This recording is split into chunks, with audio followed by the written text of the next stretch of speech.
Time now for sports on 104.7 The Cave. Here's Ned Reynolds. Mike, the intern, Ned Reynolds, in the studio on a Wednesday morning. So I'd like to take a moment and thank the Springfield Cardinals for being the only baseball team in Missouri that actually gave us a season to root for, even though they did lose last night in the playoffs. It was a tough one. Arkansas has a pretty good team. Oh, yeah, they do. I think the Springfield Cardinals do, too. It's a 3-1 loss. Arkansas gets the victory in this one. A kid named Tyler Locklear, who is Arkansas's third baseman, Seattle Mariners' second-round draft choice last year. That's how quickly he has made it to Double-A. He had 3 hits, long home run that landed on the sidewalk up above the berm. And it was pretty much all Arkansas. The Springfield Cardinals did get some hits. They had runners in scoring position. Matter of fact, they had runners on second and third, the tying runs in the ninth inning, and could not get them home. Cardinals, Springfield left 9 runners on base last night. Crowd was, in fact, I've got to tell you, it was much better than I thought it would That's be. great to hear. The weather was up. I mean, it was a little cloudy, but we didn't really have any kind of... There was a little bit of sprinkling going on. Held us up for half an hour. They did? The game Really? I didn't think it was that bad. It didn't start till 7 o'clock. It was supposed to start at 6:30. Had some rain there, had to cover the field, but it wasn't a whole lot of rain. And then during the course of the game, it rained quite a bit. However, it was very quick. The game started at 7, over at 9:30. Wow. Had they started at 6:30, would have been over around 9 or quarter to. Anyway, that's beside the point. It was a well-played game, very good defense on the part of both teams, and had just under 3,000, 2,700 and some scattered number on there, and that's legit. That's how many were there. It was not. The season tickets don't work, so it wasn't padded at all. And there was a loud crowd who were there to root this team on. So they play again tomorrow night. They take tonight off, go down to Little Rock tomorrow night, and that's where the final, hopefully, 2 games will be played. But Springbirds have no option. They've got to win from here on. Got to win. Go Springfield, and hopefully they can eke it out, man. It'll be tough, but it is a 3-game series. But like you said, Arkansas's defense is good. I mean, Cardinals had 7 hits last night, only held to 1 run. That's good defense. All right, but we're not done just because the Springfield Cardinals are on the road tonight. That doesn't mean that there's no more baseball at Hammons Field. We will have more baseball coming up, and the key game will be the Battle for Bell, which is coming up on October the 19th. Now, that's later than it usually is. But Drury, Missouri State, Baptist Bible College, and Evangel all take part in Battle for Bell. This is the ALS benefit game, ALS being amyotrophic lateral sclerosis, that took the life of Howard Bell, a baseball legend in this part of the country, Parkview High School, Missouri State University, and a longtime coach at Glendale. He passed from the scene about a decade ago, a little bit less than that. But this game is held in his honor and to benefit the ALS Foundation at Cox Health Systems. So this is a big deal. That's October 19th.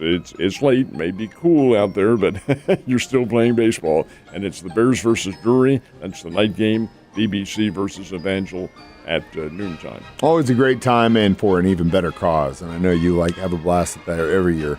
So we talked about this yesterday about how it's just kind of a conundrum. The Tampa Bay Rays have been such a good baseball team. Last 10 years, really, no one goes. There's a thought that they might be building a new stadium. There's also a thought that they might get them out of Tampa Bay. The secondary thought has been erased. They will stay where they are, and they are quite literally staying where they are now. Wait a minute. They want to get rid of that stadium. Well, they are going to. The stadium will be a new stadium. It's going to be constructed at the site of the old stadium. Now, when I say at the site of, it's going to be right next door to it. It'll be a very modern 30,000-seat stadium, and it will be in St. Petersburg. And the Tampa Bay Rays, Tampa Bay is the geographic area for which it's named down there. The team is actually located in St. Petersburg, and they will stay there, and they will stay in the very same location.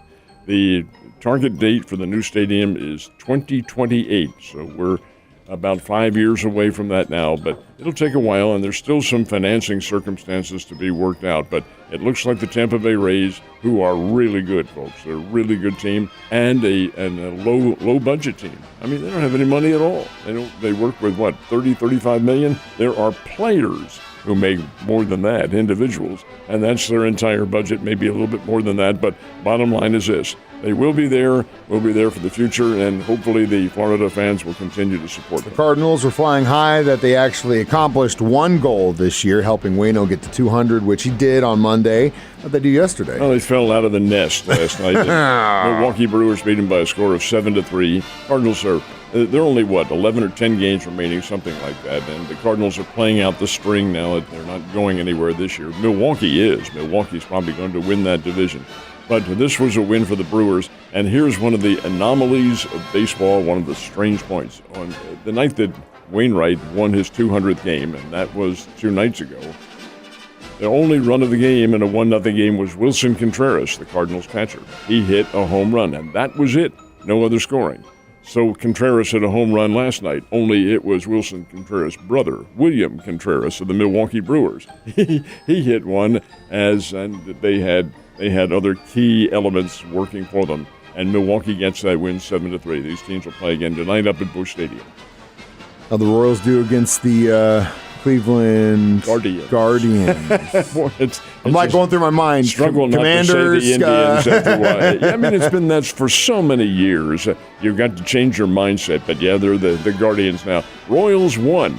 They beat Cleveland by a score of 7-6. A 13-hit attack for Kansas City. Boy, suddenly at the end of the year, this team's coming on and playing well. And folks, I had to bite my tongue this year when they got off to such a terrible start. I thought they'd be a whole lot better. I think they will be a lot better next year. Young team. Don't give up hope, Royals. Do not give up hope. All right. So the St. Louis Blues have a little bit of an exhibition doubleheader this Saturday. Chance for you to see some off-season, preseason hockey. And Mike said it right. It is a doubleheader. What hockey doubleheader? How the hell is this going to work? Well, what the St. Louis Blues are doing for their exhibition opener, which is Saturday, is splitting the squad. You see it in baseball all the time. I don't think I've ever seen it in hockey. Playing the Arizona Coyotes, and that's what they're called this year, the Arizona Coyotes, not Phoenix. And the Blues will play an afternoon game at the Enterprise Center in St. Louis. The squad is split, and the other half will go to Wichita, and they will play over in Wichita, Kansas at a very nice new arena that they have in that city. So it's a split squad, one an afternoon game, one a night game, both on Saturday, and the Blues have an 8-game exhibition schedule before the National Hockey League Marathon gets underway. Ned, you have a wonderful Wednesday. Stay dry, and I will see you tomorrow, sir.